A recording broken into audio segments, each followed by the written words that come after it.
모든 제국은 자국의 돈이 안전하다고 맹세합니다. 모든 정부는 약속이 영원히 지속될 것이라고 주장합니다. 그러나 역사는 그들의 주장이 틀렸음을 거듭거듭 증명합니다.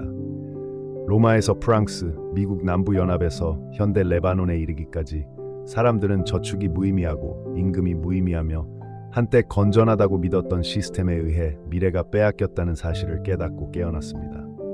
붕괴는 드문 일이 아닙니다. 붕괴는 규칙입니다.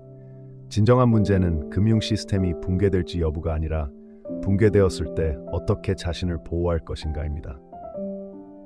영속성에 대한 환상은 가장 위험한 재정적 오류입니다. 우리는 은행 잔고와 각국 통화를 보고 그것들이 튼튼한 토대라고 생각합니다.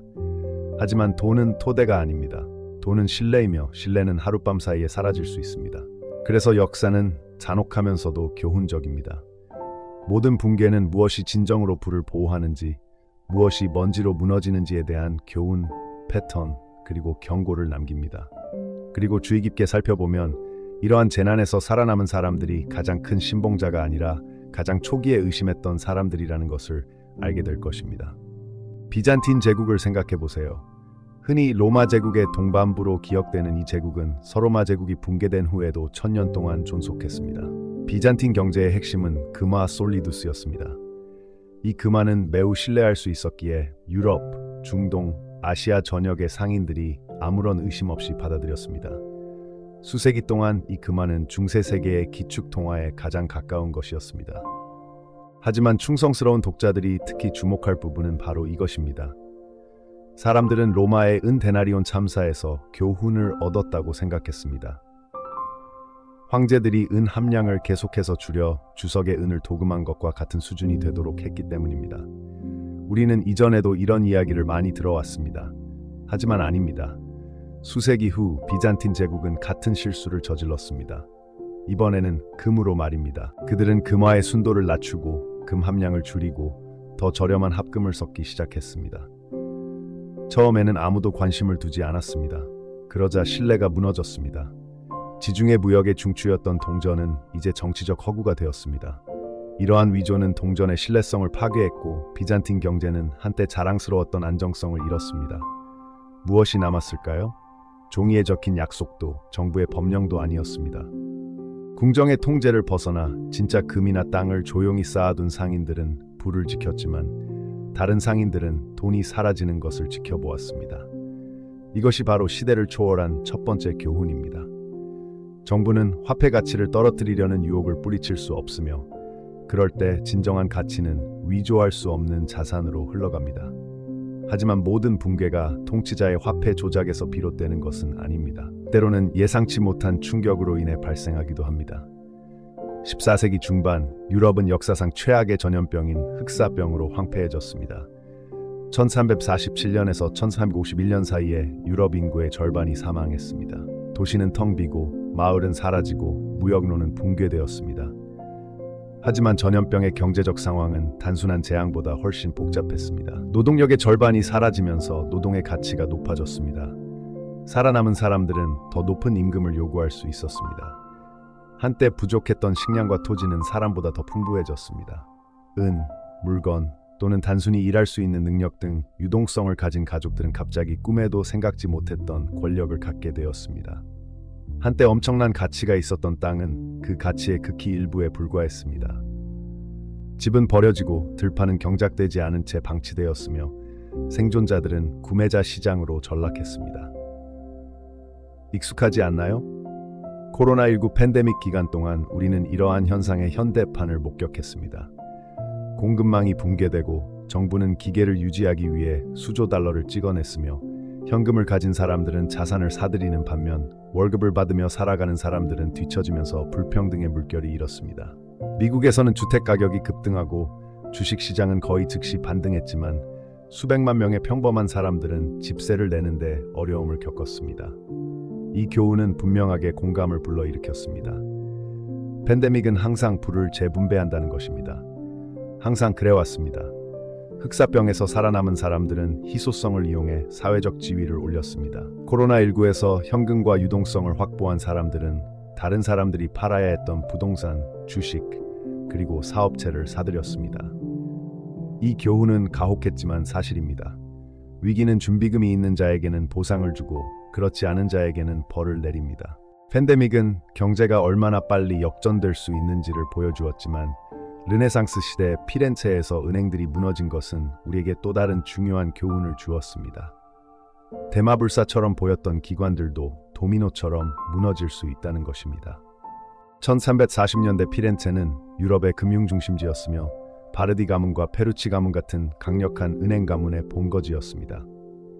이 은행들은 왕들에게 거액을 빌려주었는데 가장 큰 재앙은 프랑스와의 전쟁을 위해 거액을 빌린 후 채무 불이행을 한 영국의 에드워드 3세였습니다. 에드워드가 빚 갚기를 멈추자 은행들은 무너졌습니다. 예금자들은 모든 것을 잃었고 상업은 얼어붙었습니다. 한때 부유하고 강력했던 플로렌스는 혼란에 빠졌습니다. 도시의 명문 은행들을 신뢰했던 일반 시민들은 규모가 안전을 의미하지 않고 명성이 안전을 의미하지 않는다는 것을 깨달았습니다. 그들은 무엇을 배웠을까요? 대마불사 Big to Fail라는 말은 금융 역사에 오랫동안 존재해온 거짓말이라는 것을 깨달았습니다. 금융기관들은 수익을 내기 위해 존재하는 것이지 당신의 생존을 보장하기 위해 존재하는 것이 아닙니다. 그리고 그들이 실패하면 당신의 저축도 함께 가져갑니다.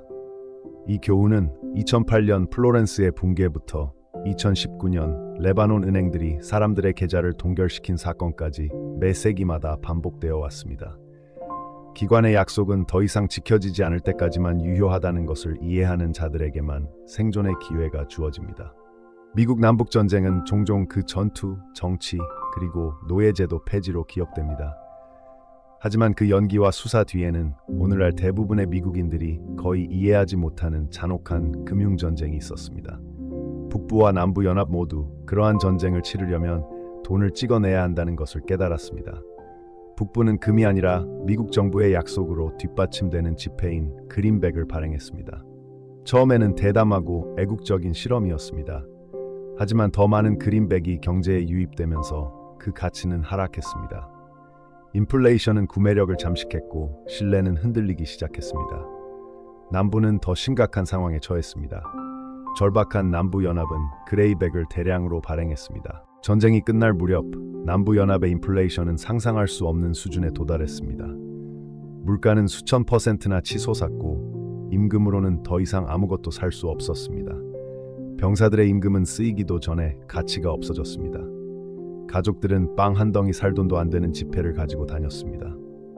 1865년이 되자 남부연합의 통화는 약해졌을 뿐만 아니라 완전히 사라졌습니다.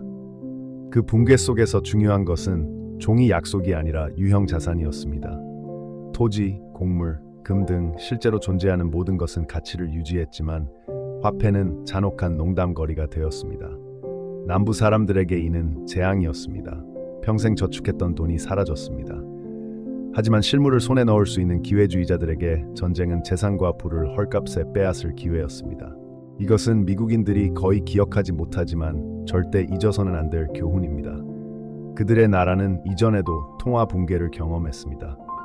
그리고 그러한 붕괴가 일어날 때 지갑 속 종이를 믿는 것이 아니라 시스템이 부풀릴 수 없는 실제 가치를 보유하는 데서 보호받을 수 있습니다.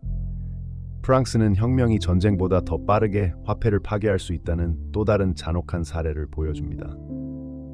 1790년대 혁명가들이 군주제를 전복하고 교회 토지를 몰수했을 때 그들은 새로운 지폐인 아시냐를 발행했습니다. 이론적으로는 이 화폐는 몰수된 재산의 가치로 뒷받침되었습니다. 하지만 실제로는 정부가 무차별적으로 화폐를 발행했습니다. 새로운 지폐가 발행될 때마다 이전 지폐의 가치는 떨어졌습니다. 물가는 치솟았고 임금은 따라가지 못했으며 곧 아시냐는 쓸모없게 되었습니다. 농민들은 곡물을 지폐로 팔기를 거부하고 상품이나 진짜 은을 요구했습니다. 파리에서는 다시 빵 폭동이 일어났고 프랑스 혁명은 스스로를 집어삼켰습니다. 그 폭락의 승자는 애국적인 지폐를 소지한 사람들이 아니었습니다. 그들은 정부가 발행할 수 없는 곡물, 금, 부동산을 소지한 사람들이었습니다. 평범한 파리 시민들에게 그 교훈은 너무 늦게 찾아왔습니다. 아무리 고귀한 약속이라도 다른 사람들이 기꺼이 받아들일 만한 가치가 있다는 것입니다.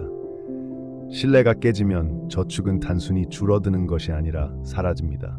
2세기 후 이 교훈은 아시아에서도 반복되었습니다. 1997년 태국 바트화에 대한 투기적 공격은 순식간에 지역 위기로 번졌습니다. 태국은 자국 통화 페그제가 유지될 것이라고 확신하며 미국 달러로 거액을 빌렸습니다. 그러나 그 시스템이 붕괴되자 외화 부채는 하룻밤 사이에 갚을 수 없게 되었습니다. 투자자들은 대거 해외로 빠져나갔습니다. 인도네시아에서 말레이시아, 한국에 이르기까지 동남아시아 전역의 통화가 연쇄적으로 붕괴되었습니다. 경제는 위축되고 실업률은 급증했으며 각국 정부는 국제통화기금 지원을 요청했습니다. 가장 큰 손실을 본 것은 공황을 부추긴 국제 헤지펀드가 아니라 일반 시민들이었다. 저축의 가치가 떨어지고 주택담보대출 잔액이 2배로 늘어나고 일자리가 하룻밤 사이에 사라진 사람들이었다. 하지만 그 패턴은 고통스러울 정도로 익숙했다. 미국 달러나 해외 자산을 보유한 사람들은 자국 통화를 신뢰하는 사람들보다 더 나은 성과를 거두었다. 외채에 의존하는 국가들은 허리띠를 졸라매야 했고 월가 금융기관들은 아시아 자산을 싸게 사들였다.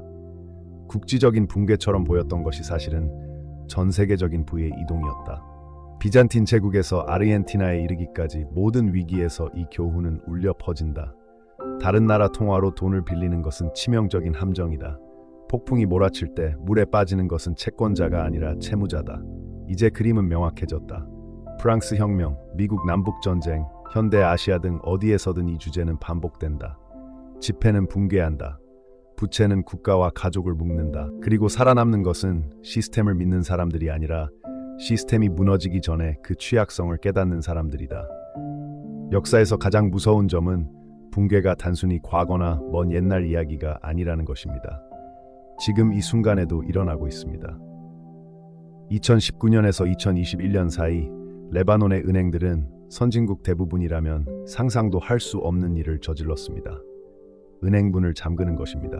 사람들은 잠에서 깨어났을 때 예금이 동결되고 인출이 제한되고 현지 통화가 폭락한 것을 발견했습니다. 레바논 파운드화는 가치의 90% 이상을 잃었습니다. 평생 모아온 저축은 1센트로 전락했습니다. 사람들은 은행에 줄을 서서 돈을 인출해달라고 애원했지만 결국 돈이 사라졌다는 통보를 받았습니다.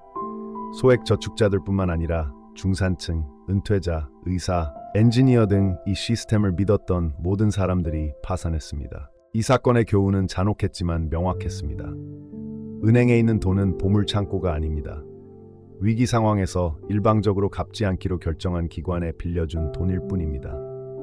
가장 잘 살아남은 사람들은 해외로 분산 투자하거나 금이나 부동산 같은 실물 자산을 보유하거나 현금을 은행 시스템 밖에 보관한 사람들이었습니다. 나머지 사람들은 모두 꼼짝없이 갇혔습니다. 이 말이 터무니없다고 생각될지 모르지만 그렇지 않습니다.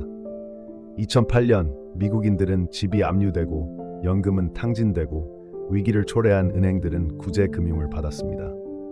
2020년 팬데믹 기간 동안 기계를 계속 돌리기 위해 수조 달러가 발행되면서 부유층의 자산 가격은 치솟았지만 노동자들의 임금은 거의 움직이지 않았습니다. 2023년 예금자들이 신뢰를 잃으면서 미국의 지방은행들은 며칠 만에 무너졌습니다. 대마불사의 안전함은 은행 문이 관 닫힐 때까지 우리가 스스로에게 떠올리는 동화에 불과하다는 것을 뼈저리게 깨닫게 하는 사건입니다. 그렇다면 상황이 잘못될 때 우리는 어떻게 자신을 보호할 수 있을까요? 역사는 단 하나의 답이 없음을 보여줍니다. 비잔틴 제국에서는 금이었습니다. 흑사병 이후에는 버려진 땅을 사들이기 위한 유동성이었습니다. 피렌체에서는 대마불사 은행에 대한 경계심이, 남부연합에서는 실물 상품이, 프랑스에서는 식량과 부동산이, 아시아에서는 외화부채 회피가, 레바논에서는 은행들이 문을 닫기 전에 자금을 인출하는 것이었습니다. 패러다임은 변할 수 있지만 주제는 변하지 않습니다. 생존은 종이나 제도에 대한 맹목적인 믿음에서 오는 것이 아니라 그 환상이 무너졌을 때 진정으로 가치 있는 것이 무엇인지 인식하는 데서 비롯됩니다. 그리고 여기에 냉정한 역설이 있습니다. 붕괴는 재앙이자 기회입니다. 준비되지 않은 사람들에게는 파멸입니다. 하지만 회복력이 강하고 유동적이거나 인쇄할 수 없는 자산을 소유한 사람들에게는 이전 가치의 일부만으로 부를 축적할 수 있는 순간입니다. 흑사병 이후 땅은 너무 많고 경작자는 너무 적어 농민들이 지주가 되었습니다. 2008년 이후 현금을 가진 사람들은 집을 샀지만 수백만 명의 사람들은 압류당했습니다. 역사는 부를 보호하는 것이 단순히 방어하는 것만이 아니라 다른 사람들이 내놓을 수밖에 없는 것을 차지할 수 있도록 어떻게 자신을 배치할 것인지 아는 것임을 보여줍니다. 하지만 부는 단순히 소유하는 것이 아니라 창조할 수 있는 것입니다. 역사의 생존자는 금이나 땅을 소유한 사람들이 아니라 다른 사람들이 할 수 없는 가치를 창조할 수 있는 사람들입니다. 여전히 빵을 굽는 제빵사, 도구를 수리하는 장인, 지역사회에 식량을 공급하는 농부, 국경을 넘어 상품을 운송하는 상인, 이들은 위기에서 살아남을 뿐만 아니라 위기 속에서도 번영하는 사람들입니다. 모든 위기에서 돈은 의미를 잃지만 생산은 결코 의미를 잃지 않습니다. 사람들은 여전히 먹고, 짓고, 거래하고 살아가야 합니다. 그리고 그러한 필요를 충족할 수 있는 사람들은 결코 오랫동안 가난하지 않을 것입니다. 이것이 가장 강력한 보호막입니다. 제도에 대한 맹목적인 믿음이나 정부나 은행이 당신을 구해줄 것이라는 희망이 아니라 진정한 부, 진정한 기술, 그리고 모든 환상은 무너질 것이라는 지식의 조합입니다. 모든 위기는 변화입니다. 믿는 다수에서 준비된 소수로, 종이 약속에서 실질적인 가치로, 수동적인 저축자에서 적극적인 창조자로, 역사는 이를 거듭거듭 증명했습니다. 문제는 세상이 무너질지 여부가 아닙니다. 왜냐하면 세상은 항상 무너질 것이기 때문입니다. 문제는 약속을 붙잡는 많은 사람 중 하나가 될 것인가, 아니면 실질적인 것을 붙잡는 소수 중 하나가 될 것인가입니다. 역사는 반복되지 않지만 무시하면 똑같이 무너질 겁니다. 이 글이 새로운 관점을 제공한다면 팔로우를 눌러주세요. 역사에 답이 있습니다. 어디를 봐야 할지 알려드리겠습니다.